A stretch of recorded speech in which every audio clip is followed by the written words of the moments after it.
Hi everyone. स्वागत है आप सभी का। आशा करता हूँ आप लोग स्वस्थ होंगे, मस्त होंगे। कल की क्लास में भैया हम लोग पढ़ चुके थे किसके बारे में, सॉइल टैक्सोनॉमी के बारे में, और भारत में कितने प्रकार की मिट्टियाँ पाई जाती हैं वो सब के बारे में हम लोगों ने पढ़ चुके हैं। आज हम बात करेंगे सॉइल ऑर्गेनिक मैटर के बारे में, यानी कि मृदा में उपस्थित कार्बनिक पदार्थ के बारे में। ठीक है भैया, तो चलिए शुरू करते हैं। दिया है आपका सॉइल वेट। सॉइल वेट यानी कि भूमि भार या मृदा भार कितना होता है। फरोस्लाइस में 2 × 10⁻6 किलोग्राम प्रति हेक्टेयर होता है। ये बात याद रखना, क्वेश्चन यहाँ से पूछा जाता है। कितना होता है? 2 × 10⁻6 किलोग्राम प्रति हेक्टेयर होता है। और नाइट्रोजन स्टेटस ऑफ सॉइल यानी कि भूमि में जो आपकी नाइट्रोजन होती है उसकी क्या स्थिति होती है, तो वो कितने में होती है? तो 0.03 से 0.05% नाइट्रोजन होती है। कहने का मतलब क्या है? 1000 किलोग्राम नाइट्रोजन प्रति हेक्टेयर होता है, ठीक है, खेत में। और total nitrogen of soil total कितना होता है? तो means available nitrogen plus fixation nitrogen, यानी कि जो सॉइल में उपस्थित होती है प्लस जो पौधों के द्वारा फिक्स होती है, जिसका फिक्सेशन होता है उसका जो है तो वही टोटल नाइट्रोजन होता है। ठीक है भैया, मान लीजिए दलहनी है तो दलहनी क्या करेगी? नाइट्रोजन फिक्सेशन करेगी, और सॉइल में नाइट्रोजन उपस्थित रहेगा उससे भी फिक्सेशन होगा इसका, तो ही रहेगा। और वायुमंडल से फिक्सेशन करे तो उसे वही जो है आपकी नाइट्रोजन निकलती है। ठीक है भैया, अब बात करते हैं मृदा कार्बनिक पदार्थ की प्रकृति के बारे में। मृदा कार्बनिक पदार्थ की प्रकृति, nature of soil organic matters के बारे में कह रहा है भैया कि कार्बनिक पदार्थ, मृदा कार्बनिक पदार्थ सड़े एवं पूरी तरह विघटित पदार्थों का सम्मिलित रूप होता है, यानी कि सड़ने गलने से ही बनता है। और सड़ा हुआ अर्थात विघटित कार्बनिक पदार्थ मृदा के खनिज तत्वों से मिलकर सॉइल ह्यूमस का निर्माण करता है। ह्यूमस सामान्यतः भूरे या काले रंग का होता है ना। जो मृदा में सड़े गले पदार्थ होते हैं किसका निर्माण करते हैं? ह्यूमस का निर्माण करते हैं। ह्यूमस का रंग कैसा होता है? भूरा अथवा काला होता है। ठीक है भैया, अब रासायनिक दृष्टि से humus carbohydrate, protein, fat, resin, मोम और एक दूसरे किसी तरह के पदार्थों का मिश्रण होता है। किसका किसका मिश्रण होता है भैया? ह्यूमस। ह्यूमस होता है कार्बोहाइड्रेट, प्रोटीन, फैट, रेजिन, मोम और दूसरे इसी तरह के पदार्थों का जो है मिश्रण होता है। और ह्यूमस में ये मिश्रित संयुक्त पदार्थ धीरे धीरे मिट्टी के अणुओं के द्वारा खनिज लवणों, कार्बन डाइऑक्साइड, पानी, अमोनिया, मीथेन मुक्त नाइट्रोजन रहित जैविक अम्लों में परिवर्तित हो जाते हैं। तो ये ह्यूमस का रूप धारण कर लेते हैं। ठीक है, मिट्टी में मिल जाते हैं। ठीक है भैया, क्या क्या इसका कलर कितना होता है? कलर होता है आपका भूरे और काले रंग का होता है, ये बात याद रखना। और ये कैसे निर्माण होता है? इसका सड़ा हुआ आधार विघटित कार्बनिक पदार्थ से निर्मित होता है ह्यूमस। अब ह्यूमस का संगठन दिया कि ह्यूमस में क्या क्या होता है, कितने परसेंट? 50% होता है इसमें कार्बन होता है, 35% आपकी होती है ऑक्सीजन होती है इसमें, 5% नाइट्रोजन होता है और 5% हाइड्रोजन होता है। यानी कि 50 35 कितना हुआ? 50 85, 85 5 90, 90 5 95, और बाकी 5% में आपके अन्य पदार्थ आते हैं। ठीक है, 50 35 5 5 है ना। 50% आपका क्या हो जाएगा? 50% आपका कार्बन, 50 5 और 35% ऑक्सीजन और 5% नाइट्रोजन और 5% हाइड्रोजन पाया जाता है। ठीक है, आगे बात करते हैं भैया मृदा कार्बनिक पदार्थ 2 प्रकार के होते हैं। कितने प्रकार के होते हैं मृदा कार्बनिक पदार्थ? तो मृदा कार्बनिक पदार्थ आपके होते हैं 2 प्रकार के। इसमें आपका पहला क्या दिया है? Humic substance. ह्यूमिक सब्सटेंस है और नॉन ह्यूमिक सब्सटेंस है। ठीक है, तो जान लेते हैं ह्यूमिक सब्सटेंस क्या है। ह्यूमिक सब्सटेंस, कार्बनिक पदार्थ कितने प्रकार के होते हैं? 2 प्रकार के। कौन कौन? ह्यूमिक और नॉन ह्यूमिक सब्सटेंस। ठीक है, पहला आपका है ह्यूमिक सब्सटेंस। ह्यूमिक सब्सटेंस क्या कर रहा है? कह रहा है भैया कि ऐसे पदार्थ मृदा में बनते हैं जिनका रंग पीला या भूरा से काला होता है। ठीक है, ह्यूमिक सब्सटेंस कैसा होता है? भूरा या पीला काला होता है। और इसकी प्रकृति जो है अम्लीय एवं अधिक आणविक भार वाला होता है। और इसकी घुलनशीलता के आधार पर ह्यूमिक पदार्थ 3 वर्ग के होते हैं। यहाँ से क्वेश्चन पूछा जाता है ह्यूमिक सब्सटेंस का जो प्रकृति होती है किसका किसका कैसी होती है? तो एसिडिक नेचर की होती है ना, अम्लीय प्रकृति की होती है। इसके टाइप भी हैं। ठीक है, ह्यूमिक सब्सटेंस के कितने टाइप हैं? तो पहला आपका दिया है क्योंकि एसिड है, एसिड के कारण कितने प्रकार के होते हैं? तो पहला दिया आपका फल्विक एसिड। फुल्विक एसिड या फल्विक एसिड कह रहा है कि इसका आणविक भार कम होता है, न्यूनतम होता है ना, कम से कम होता है, तथा अम्ल एवं क्षार दोनों में घुलनशील होता है। कौन? फुल्विक एसिड अम्ल और क्षार दोनों में घुलनशील होता है। क्वेश्चन यहाँ से पूछा जाता है। और यह सूक्ष्म जीवों द्वारा विघटित हेतु अति संवेदनशील है ना। तो फल्विक एसिड क्या है? फल्विक एसिड न्यूनतम भार वाला होता है और अम्ल और क्षार दोनों में घुलनशील है। यहाँ से क्वेश्चन पूछा जाता है। आगे दिया आपका ह्यूमिक एसिड। वो फल्विक एसिड था, ये ह्यूमिक एसिड है। ह्यूमिक एसिड का मतलब क्या हुआ? या मध्यम आणविक भार वाला तथा क्षार में घुलनशील लेकिन अम्ल में घुलनशील नहीं होता है। जो ह्यूमिक एसिड है वो क्षार में घुलनशील होता है, और जो आपकी फुल्विक एसिड होती है वो क्षार और अम्ल दोनों में होता है, लेकिन आपके जो ह्यूमिक है वो केवल क्षार में होता है, अम्ल में नहीं घुलनशील होता है। और ह्यूमिन जो है, ह्यूमिन का मतलब हुआ उच्च अधिकतम आणविक भार तथा अम्ल में एवं क्षार दोनों में समानतः अघुलनशील। ये ह्यूमिन है, ये किसी में नहीं घुलता है ना। और ह्यूमिन पर सूक्ष्मजीवों द्वारा आक्रमण का प्रभाव बहुत कम पड़ता है, क्योंकि इसे घुलनशील नहीं है। तो जब घुलनशील नहीं है तो जो आपके वो हैं सूक्ष्मजीव उसका प्रभाव भी नहीं कर पाएंगे, अर्थात प्रतिरोधी है। जबकि फुल्विक एसिड का विघटन सूक्ष्म द्वारा आसानी से हो जाता है। क्वेश्चन पूछा जाता है यहाँ से ह्यूमिक सब्सटेंस के कितने टाइप हैं, तो ह्यूमिक सब्सटेंस के भैया कितने टाइप हैं, 3 टाइप हैं ह्यूमिक सब्सटेंस के, जिसमें आपका फुल्विक एसिड है, ह्यूमिक एसिड है, ह्यूमिन है। फुल्विक एसिड क्या है? फुल्विक एसिड इसका आणविक भार कम से कम होता है और यह एसिड और बेस दोनों में घुलनशील है और सूक्ष्म द्वारा आसानी से ग्रहण कर लिया जाता है। जबकि आपका ह्यूमिक एसिड जो है वो अम्ल में घुलनशील नहीं है बल्कि क्षार में घुलनशील है, और जो आपका ह्यूमिन है ये दोनों में अघुलनशील है, और यह क्या है? सूक्ष्मजीवों द्वारा आक्रमण का प्रभाव भी कम पड़ता है इस पर, और क्या है ये भैया दोनों में अघुलनशील है। ये बातें याद रखना ह्यूमिक सब्सटेंस के बारे में। आगे जान लेते हैं नॉन ह्यूमिक सब्सटेंस के बारे में। नॉन ह्यूमिक सब्सटेंस के बारे में, नॉन ह्यूमिक सब्सटेंस में क्या क्या आता है?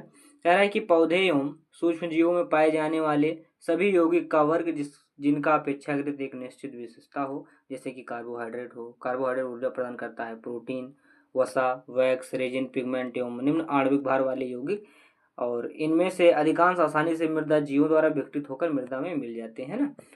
तो नॉन ह्यूमिक का मतलब ह्यूमस हो गया, यहाँ से समझो। नॉन ह्यूमिक का मतलब ह्यूमस हो गया। ह्यूमस किससे बनता है? कार्बोहाइड्रेट, प्रोटीन, वसा, रेजिन, पिगमेंट, है ना। इन सबसे क्या बनता है? ह्यूमस बनता है। तो क्या होते हैं? मृदा में घुलनशील हो जाते हैं या मृदा में आसानी से घुल जाते हैं। ठीक है, तो ये हो गए नॉन ह्यूमिक में। और non humic substance, humic substance में कौन कौन से? तो फुल्विक एसिड था, ठीक है, फुल्विक एसिड था आपका, और उसके बाद आपका ह्यूमिक एसिड था, और आपका क्या था? ह्यूमिन था। 3 थे, ठीक है। इसमें केवल क्या है? इसमें ह्यूमस समझ लेना, नॉन ह्यूमिक में ह्यूमस होता है ना। अब बात करते हैं ह्यूमस की विशेषताएं एवं संरचना के बारे में। ह्यूमस की विशेषताएं एवं संरचना के बारे में क्या कह रहा है भैया? कह रहा है कि विभिन्न मृदा जीवों द्वारा निर्मित या मूल ऊतकों से रूपांतरित भूरा या गहरा भूरा, एमॉर्फस या कोलॉइडल पदार्थों का प्रतिरोधी मिश्रण एवं जटिल रूप से ह्यूमस कहलाता है। जटिल रूप से जो बना होता है विभिन्न मृदा जीवों द्वारा, जो माइक्रोब्स होते हैं उनके द्वारा जो बना होता है उसी को ह्यूमस कहते हैं। और फुल्विक एसिड, ह्यूमिक एसिड और ह्यूमिन ह्यूमस के अंतर्गत आते हैं, जो कि आपके ह्यूमिक एसिड के अंतर्गत आते हैं। ठीक है, ह्यूमिक सब्सटेंस के अंतर्गत आते हैं। कौन कौन? फुल्विक एसिड, ह्यूमिक एसिड और ह्यूमिन। जिसमें आपका फुल्विक एसिड क्या है? ये क्या है? ये अम्ल क्षार दोनों में घुलनशील है और माइक्रोब्स द्वारा आसानी से संग्रहित कर लिया जाता है। और ह्यूमिक एसिड क्या है? ह्यूमिक एसिड के और आपका क्षार में घुलनशील है, अम्ल में घुलनशील नहीं है। और जो आपका ह्यूमिन है ये दोनों में अघुलनशील है। ठीक है, ह्यूमस गतिशील दशा में रहता है और किसी में नहीं रुकता है। ठीक है, ह्यूमस जो है गतिशील होता है, यानी कि मूवमेंट करता रहता है और कहीं पर भी जो है या नहीं रुकता है। ठीक है, अब बात करते हैं ह्यूमस में जो है संगठन के बारे में, क्या क्या पाया जाता है इसमें।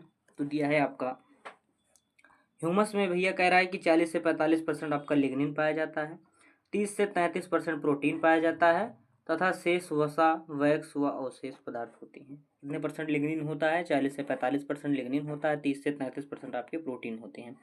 लिग्निन एवं प्रोटीन का कुल अंश लगभग 70 से 80% होता है। दोनों को जोड़ लो, 40 45 मान लो, 30 33 मान लो, 80 हो जाएगा। 70 से 80% होता है दोनों का अनुपात। इसलिए ह्यूमस को लिग्नो प्रोटीन कॉम्प्लेक्स भी कहा जाता है। लिग्नो का मतलब लिग्निन, प्रोटीन मतलब प्रोटीन, यानी कि इसमें लिग्निन भी और प्रोटीन भी। लिग्निन कितना? 40 से 45% और प्रोटीन क्या है? 30 से 33%। ठीक है, इसको कॉम्प्लेक्स कहा जाता है, इसलिए लिग्नो प्रोटीन कॉम्प्लेक्स कहा जाता है। यहाँ से क्वेश्चन पूछा जाता है। ठीक है, और ह्यूमस में कार्बन नाइट्रोजन रेशियो जो है 10:1 होता है। क्वेश्चन यहाँ से पूछे 10:1, तो कहीं कहीं आपका 12:1 भी देता है। देखो यहाँ पर 14 दिया है, 14 भी हो जाता है कभी कभी, है ना। ज़्यादातर भारतीय मृदाओं में कार्बन नाइट्रोजन ऑक्सीजन कितना होता है ह्यूमस का? तो 14:1 होता है। और कह रहा है कि मृदा घोल से PO43 माइनस एनायंस अवशोषित होने के करने की क्षमता ह्यूमस में पाई जाती है ना।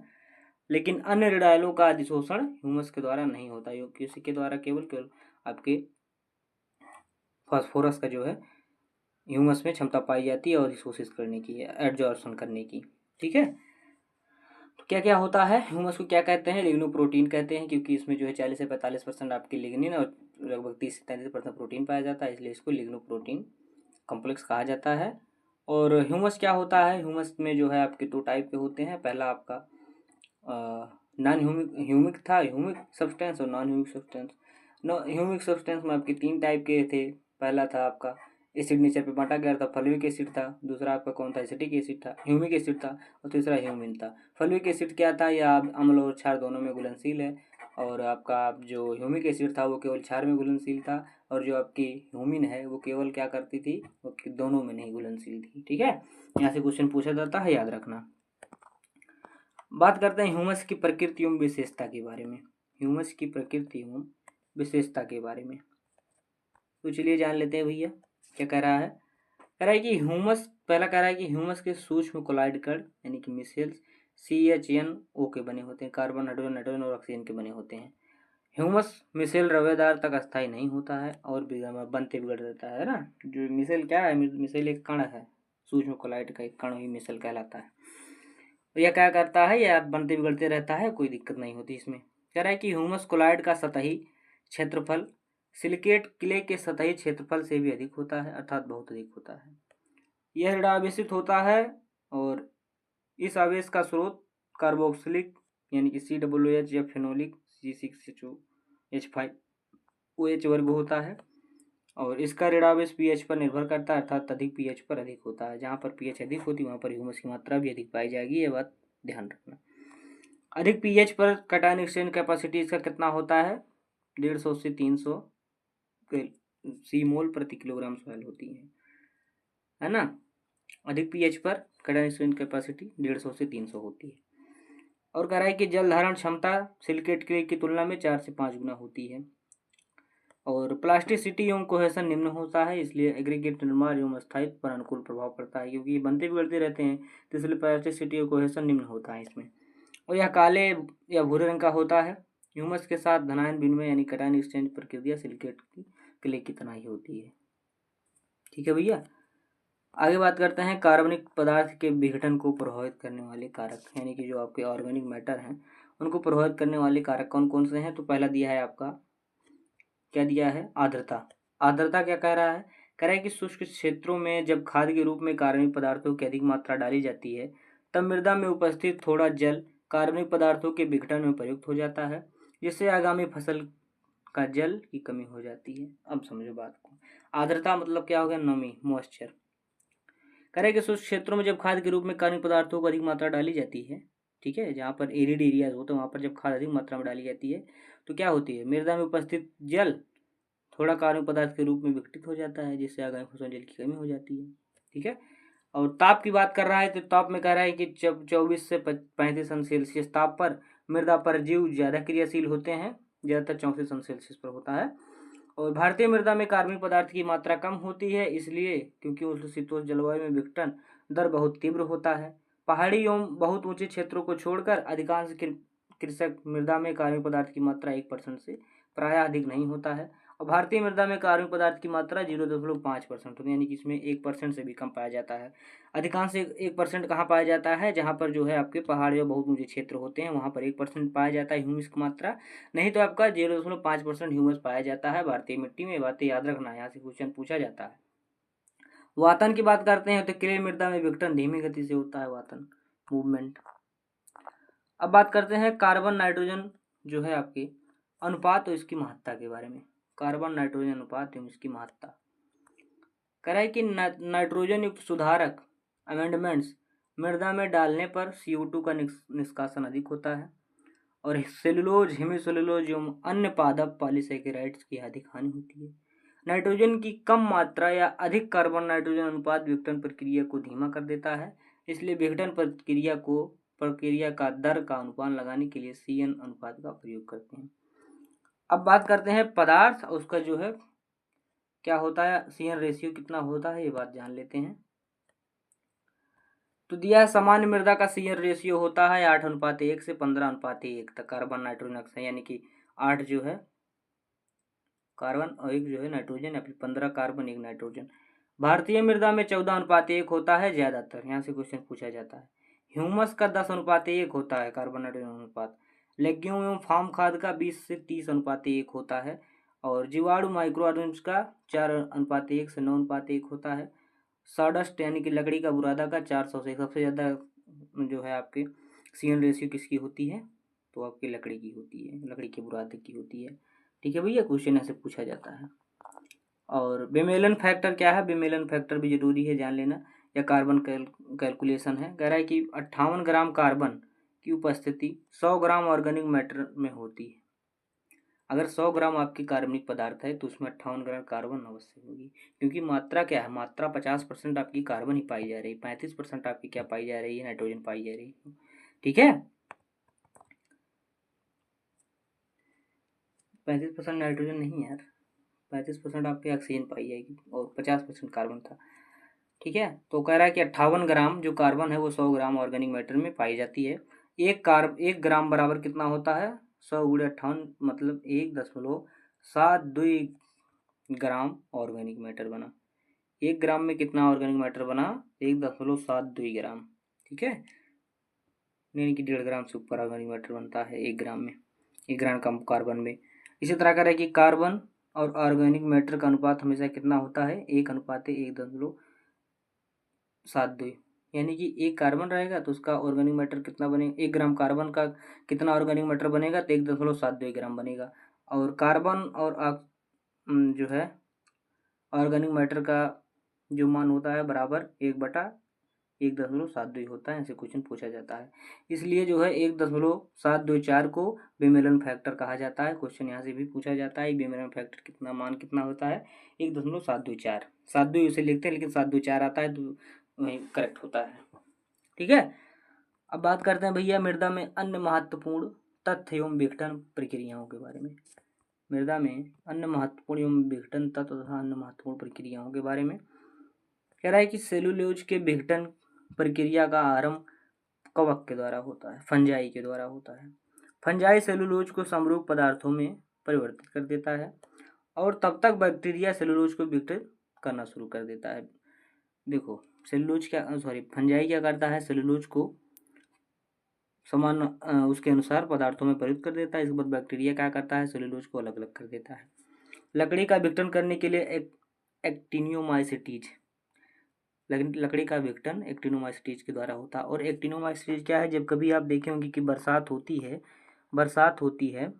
तो बरसात जब हुई तो वहाँ से जो है सुगंध आती है, बरसात की मिट्टी से जो सुगंध आती है वो किसके द्वारा होता है, एक्टिनोमाइसीटीज द्वारा होता है जो सुगंध आती है। ठीक है, यहाँ से क्वेश्चन पूछा जाता है, याद रखना।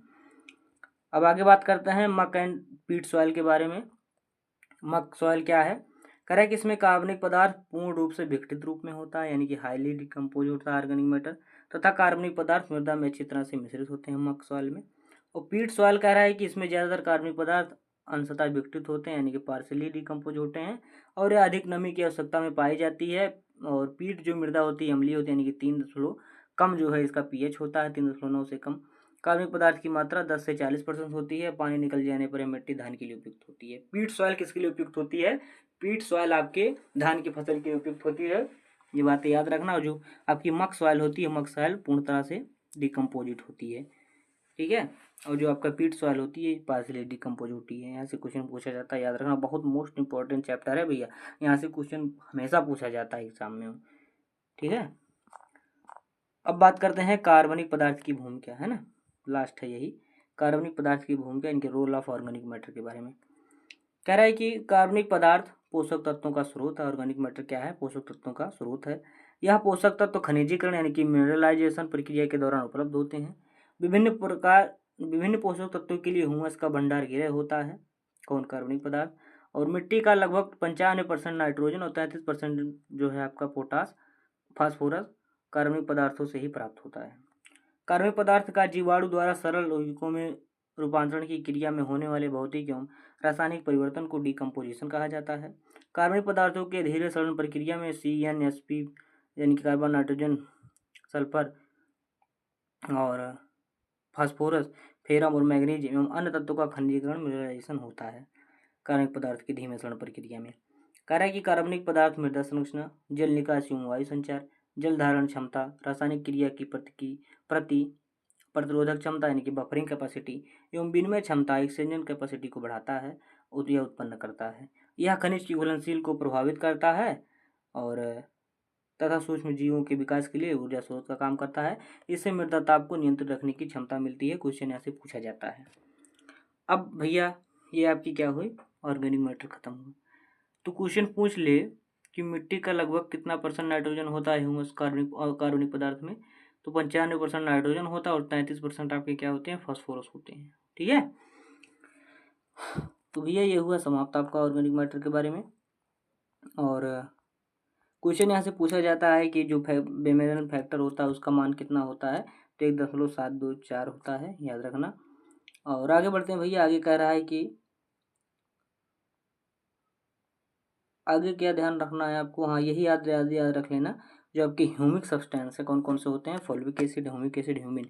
फॉल्विक एसिड क्या है, अम्ल क्षार दोनों में घुलनशील है। ह्यूमिक एसिड बार बार बता रहा हूँ, ह्यूमिक एसिड क्या केवल क्षार में है, ह्यूमिन क्या है दोनों में घुलनशील है। क्वेश्चन यहाँ से पूछा जाता है, याद रखना। ठीक है, 50% कार्बन, 35% ऑक्सीजन और 5% नाइट्रोजन, 5% हाइड्रोजन पाया जाता है।